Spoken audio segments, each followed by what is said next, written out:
Well, one team here with Penn State benefits pretty much more than anybody else from a 12-team playoff. I mean, they would have been in so many 12-team playoffs through the years in the 4-team model. And now they get the opportunity to fight for a national championship in the month of December and potentially January if they're able to win this game on Saturday. Meanwhile, on the other side, SMU, a little bit of a different story. They're not used to being in this situation. They have not even been this close to a national championship ever in their history, quite honestly. A win and all wins, you win out and you guarantee a national championship. But you got to go back to the 80s, before the death penalty with Eric Dickerson and Craig James and those guys. That's the last time you could really make out an SMU team that has been close to the spot. I know they won the conference last year in the American, but they were not going to be even in a 12-team playoff ever at any point since that death penalty would have taken place, if that would have been in place any given year. I'm Colin Bashnigal. If you're new here, you can check out my TikTok over here, but certainly subscribe to the channel for more college football content. I'll be here all off season, but at the very least, like the video. If you like the video, let's get into this game preview between SMU and Penn State. The SMU Mustangs are off of a perfect regular season within the ACC, only losing the second game of the year to BYU. It might have been their third. I can't remember exactly because they did have a week 0 game where they struggled against Nevada. But in those games against Nevada and BYU, the SMU Mustangs were starting Preston Stone, who is going to be, gone after this season. And Kevin Jennings took over, and it was very clear to a lot of people watching football that, hold on, though I'm iffy about all the switcheroo that Rhett Lashlee is doing, the SMU offense actually seems to have more of a rhythm with Kevin Jennings starting at quarterback. And when you got good weapons like RJ Maryland, Jake Bailey, other guys, you got the running back Brashard Smith, who's really broke onto the scene this year. You can't help but to be very optimistic about the way SMU looks on the offensive side of the football based on how they were able to run through the ACC. You get into a conference championship game against Clemson, they punch you in the mouth. They get up big early. They roar back off the heels of really solid rush defense. More on that here in a second. And also off the heels of that offense led by Kevin Jennings. It's truly an underdog story because the true perspective going into the year for SMU was Preston Stone was going to be the guy, kind of like he was last year. But Kevin Jennings really showed not only his great play on the field, but also his leadership ability, the way that team gravitated towards him as he was given the reins as a starting quarterback of the Mustangs on this playoff run. Now you got Penn State on the other side. Like I said, benefit more from the playoff being expanded than Penn State. No, nobody does. Nobody benefits more than Penn State from the playoff being expanded to 12. See, the thing about Penn State is this year was the same old same. You swap out Michigan for Oregon. Sure, they didn't play Michigan this year, but yeah, sure. Even if they would have played them, they would have been a favorite. They play Ohio State. They lose it. Heartbreaking fashion. They lose to Ohio State. They lose in a shootout, a surprising shootout in Indianapolis a couple weeks ago. And now you look at a Penn State team who's in the same position they have been in.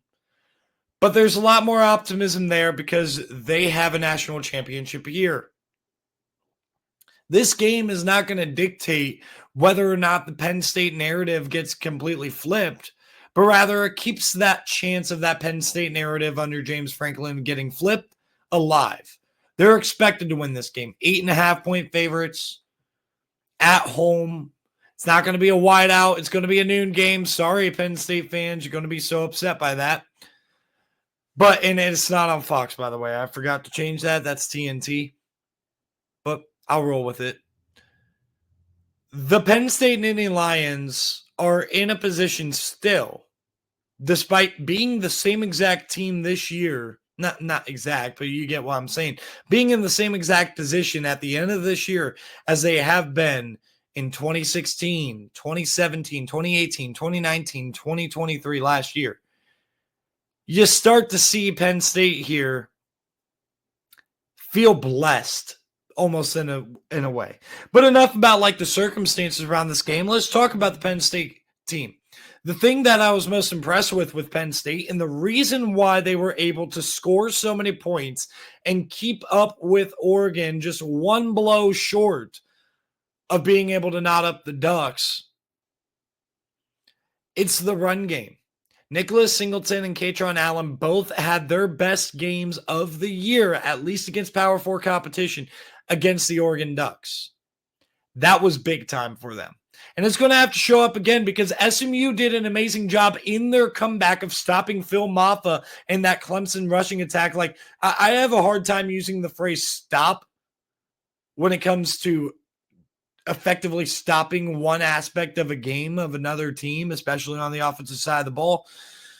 No, they stopped them. In the second half, they just shut them down. Clemson could not run the football. Penn State, to me, to be able to make a run in this playoff, they're going to have to build off of offensively what they learned about themselves in the Big Ten Championship, and that is, hey, when we give that ball to number 10 and number 13, we are very effective, and all we got to do is block our tails off. That makes Drew Allar's job very easy. And Drew Aller is going to have a little bit more pressure too, because there's not going to be those Wildcat situations with Bo Prabula anymore, as he's left the team. It's only Tyler Warren at this point that they're going to be leaning on for those. And they needed that type of production, by the way, on the ground because of how limited they are out wide. You saw plays in the Big Ten Championship from guys like Trey Wallace and Tyler Warren in the throw game, and Nicholas Singleton made some plays in the throw game. You didn't really see the other guys step up. The big play capability of Amari Evans is definitely there, but you're not seeing a regular dose of Caden Saunders and Julian Fleming like a lot of people thought we would. This Penn State offense played their best game in the Big Ten Championship without utilizing those weapons that they lack on the outside. I'm not sure if they can win a championship that way, but they can win the game here this way. But what's going to keep SMU in this game is if Penn State reverts back to their old self, the one against Ohio State, the one that struggled on the road against Minnesota, the one that had Drew Aller throw for over 400 yards against USC to come back and win that game. And that is a football team that cannot establish the run game. If Penn State establishes the run game, they're running SMU out of Happy Valley. They're sending them right back to Dallas very quickly and in a hurry.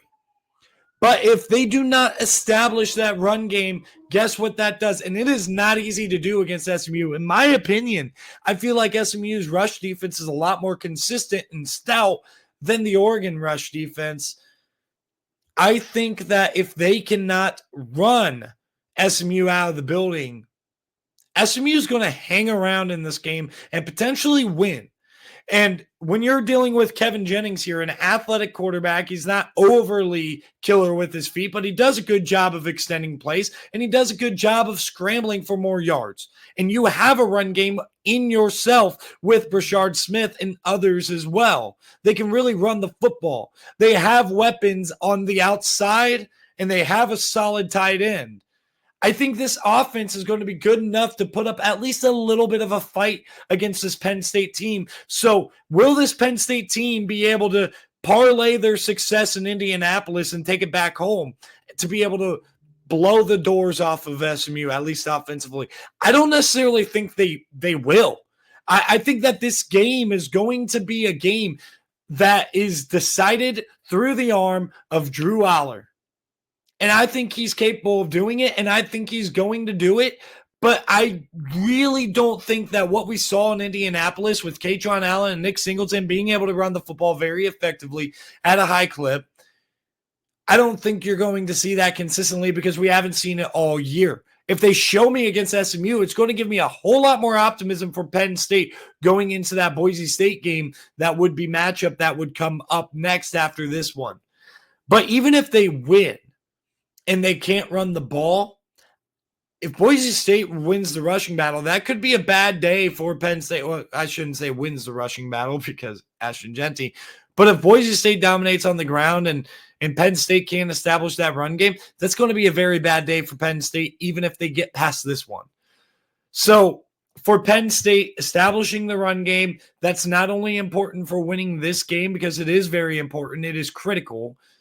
I don't think they're going to live and die based on the fact that they can and cannot run the ball. I think Drew Aller's good enough to win this game with his arm, but for them to actually be able to have success further down the line against the Boise's, let's talk elite of the elite. If they were to play Georgia, Oregon, Ohio State, Texas, they're going to need to be able to run the football. They got to show in this game against a formidable front seven that is very good against the run in SMU that they're still going to be able to do that. I don't think they're going to be able to at a successful clip. I think that this is a lower scoring game than maybe Vegas expects. So I don't know, 53.5, right around there. I'm taking Penn State to win this game 27-21. I think SMU puts up a big fight. They scare Penn State, but Penn State survives in the end. And they're going to move on to the second round of the college football playoff where they will have a meeting with the Boise State Broncos, the 3 seed. Thank you guys for tuning in. Make sure you like the video. I'll see you guys in the next one.